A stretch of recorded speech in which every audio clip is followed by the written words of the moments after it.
Hey everybody, what's up? Tim here with this week's SCE. I hope wherever you're at, you are doing phenomenal and crushing it and having an awesome day. Thank you so much for watching. Well, today and probably over the next couple posts, we're going to get into a topic that I love to talk about because once you get underneath it, it helps people tremendously, and we all struggle with it. It never goes away, but we can attack it and go after it, and that's what I love to do, and that is the topic of fear. So the title for today's shoot is Don't Let Fear Limit Your Vision. Now, I know inside of you, inside of your heart, inside of your spirit, you have a dream. You have something that you're looking to pursue or do, something that you feel called, something that you believe has been given to you, and you just need to reach out and grab it. But for whatever the reason, you are holding back and you're not going after it. And you have this vision, but you're not pursuing it. And so many times, the reason why people don't pursue it is because they are afraid. And there's a lot of reasons why we are afraid. We're afraid of failure. We're afraid of success. We're afraid of what other people might think. We're afraid of can we sustain it. There are tons of fears that are going on. Well, today I want to talk about dispatching the fear of success. And the fear of success is something that you don't hear people talk about too often. But we'll talk about this one first and we'll get into the other ones as we move along. Are you afraid of succeeding? Do you have this grand vision, but it terrifies you? You know, that's a lot more common than what most people think. So why in the world would somebody be afraid of success? Well, the number one reason why people are afraid of success is because they don't feel that they deserve it. And that is based totally on old tapes. If you don't think you deserve something, it's because the dialogue and the story in your head that's going on, the things that you've told yourself, the things that you've allowed to speak into your life, or the people or the voices have created this image and have created this dialogue that has said you are not worthy. And maybe it's even your own thoughts that have said, I'm not worthy to do this or achieve this. I don't have what it takes. And I'll tell you, those messages, those voices are only true if you allow yourself to accept them. And the reason why they're so strong and the reason why they're so powerful is because at some point that voice was spoken to you, whether it was your own voice or somebody else's or a combination, and you said, yeah, I agree with that. That's true. And then you began to play that tape again and again and again until inside the depths of your mind, I don't feel worthy. I don't feel worthy. I don't feel worthy. I don't feel like I can do this. I don't feel like I have what it takes. And you know what? Not true. It's an absolute lie. It's an absolute farce. Your story is corrupted. But the good news is all you need to do is start playing a new story and start playing a new tape.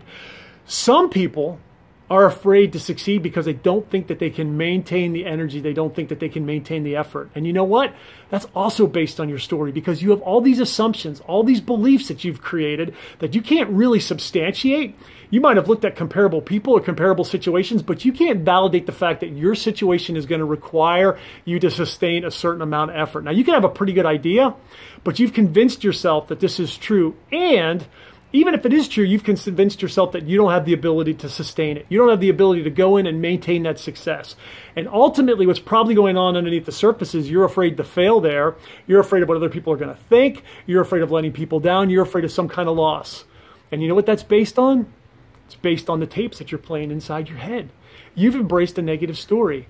You've embraced a corrupt dialogue, and you've rehearsed it again and again and again, whether you've looked at other people who haven't succeeded and made assumptions, or whether you've allowed yourself to entertain those thoughts and played them again and again and again, you've accepted it as being true. And because you've accepted it as being true, it's become true for you.